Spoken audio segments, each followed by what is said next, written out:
What is going on, everybody? Chris Albert here with the Warrior Soul of Goji, and what I want to talk to you about today are people who should not be doing the ketogenic diet. The reason I want to talk to you about this is because, well, I've been talking about the ketogenic diet for a while now as a helpful tool. It's something that's helped me quite a bit. It's worked for me. But just because it's worked for me doesn't mean that it's going to work for everybody. And when I started doing the ketogenic diet, it wasn't very popular. People were looking at me like I had 3 heads. And, today it's much more popular. There's so many more people doing it. It's probably the most popular diet out there. But that also means that there's a lot of bad information out there and a lot of people talking about it like it's a religion. I want people to get past this. And I think that with anything to do with diet, whether it's ketogenic diet or not, we need to do what works. We need to do what is going to be best for us. And so when I'm working with a client, what I'll do is I'll take a number of different things into account: their personality, what their daily schedule's like, their taste in food, their genetic background and their medical background, their activity level throughout the day, what their goals are. Are they trying to increase performance? Are they not trying to increase performance? Are they just sitting at a desk all day and doing work, or are they moving around all day?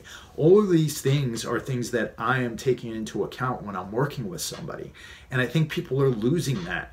People are falling into the trap of providing cookie cutter recommendations for everybody, right?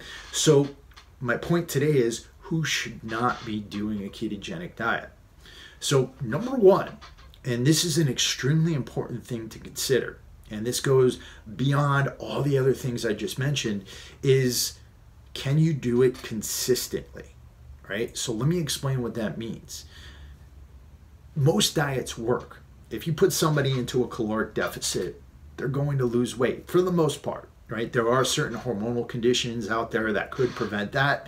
But on average, if you put somebody into a caloric deficit, you put them onto a diet, and you put them onto an exercise program, they're going to lose weight, right? So what does that mean? That means that, given that most all diets work, you need to find something that you're going to be able to do consistently, because the only way the diet's going to work is if you can do it. So if I were to sit here and I were to formulate something out for you, and it was based off of your genetic background, it was based off of your blood type, tests that I'd run on your digestion, your basal metabolic rate, creating the optimal amount of calories for you, creating the right macronutrient ratio for you, getting you all the micronutrients you needed for your any deficiencies you had or any conditions you had, looking at your activity levels and fueling you for those specific activity levels. If I were to create that perfect diet for you and you couldn't do it, that wouldn't be a good diet for you, even though it was formulated with everything about you in mind, right? And that's because the only thing that really matters is consistency. If you can do the diet consistently, you're going to have success. If you can't do the diet consistently, then you're not going to have success. So if you don't like doing the ketogenic diet, if you don't like the types of foods involved in doing a ketogenic diet, then you should not do the ketogenic diet. Similarly to that, if you are doing the ketogenic diet and you're in a job, or you are in you're training a certain way, or you've got a certain amount of physical activity, and it is not adding up with that schedule, then it's probably not the right diet for you, or it might not be the proper diet for you at the time. All right, this is an important distinction that Dr. Dom D'Agostino made in his discussion with Lane Norton on the Joe Rogan podcast. If you're adapted into ketosis, by adapted, I mean your body has switched from burning glucose to ketones for fuel, then the thing that you have to understand there is that you're going to have a lot easier time conforming it to your lifestyle. But if you're super busy and you have a really hard training schedule and you're doing all these things, well, and you try to adapt while you're doing all these things, you're going to have great difficulty with that diet. So it's not a good idea to start the ketogenic diet while, let's say, if you're a fighter in the middle of a training camp. That's not a good time to start it. If you are a really busy person and you've got a really crazy couple of weeks ahead on your schedule, that's probably not the best time to start the ketogenic diet. You should start when things are kind of pulled back a little bit and give your body a chance to adapt to burning ketones for fuel. Now, once you've had a chance to adapt, then that could be a much better time to do it, right? So there's timing involved here, right? Another thing to take into consideration is the types of activities you're doing. Now, one of the reasons why the ketogenic diet benefits me is because even though I'm active, I'm only training for, maybe an hour and a half, at the most 2 hours a day. I'm very rarely in the gym or out on a training session outside longer than 2 hours a day.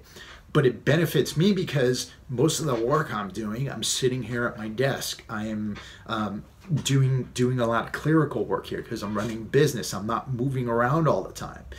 If, however, you are somebody who is at that professional athlete level where you're doing 3 training sessions a day, and let's say you're running in the morning, and then you're lifting weights in the afternoon, and then at nighttime you are getting some skill work involved, right, with whatever sport you're doing, then that's probably not the best protocol for a ketogenic diet, right? You're probably you're going to need some carbs in there to fuel you from one workout to the next because you're constantly burning out your glycogen. But for myself and for most of you out there who are not professional athletes, then what I found that worked for me is staying low carb and using my own fat stores for fuel. It's helped me out quite a bit. It's helped to keep me lean.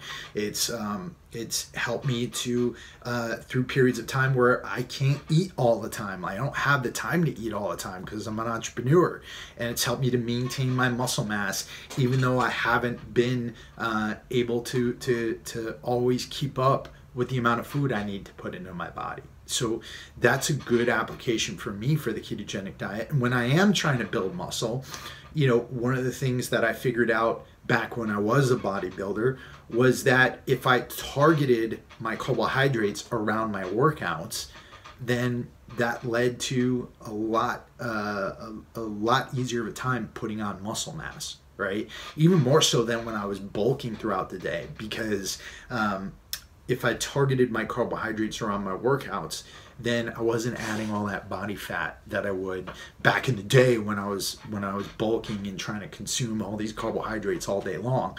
It also led to a lot easier digestion for me, and as somebody with ulcerative colitis, that helps out quite a bit. So, what I want you to consider at the end of the day is this.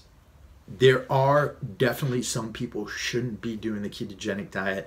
The primary thing is, can you do it consistently? The next thing to consider is it the right time for you? Right? It might not be the right time for you to be doing it or starting it right now. And number 3 is, does your activity level make it the most viable way of fueling yourself? Right? And you gotta really think about that, because there's a lot of guys out there who are doing construction work, they're working outside. In those cases, it might not be the best diet for you. The only time in those cases where you have a really high activity level is if you are obese and you're still carrying a lot of weight around with you. Then at that point, then you might want to consider a ketogenic diet.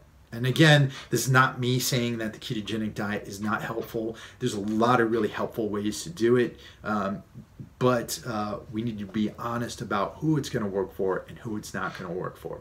If you've got any questions, just put them in the comments below. If you want more awesome content, either in fitness or in life, check out the Warrior Soul of Goji and the Warrior Soul podcast at www.warriorsoulofgoji.com. And check out our free private fitness Facebook group, the Warrior Soul Fitness Academy.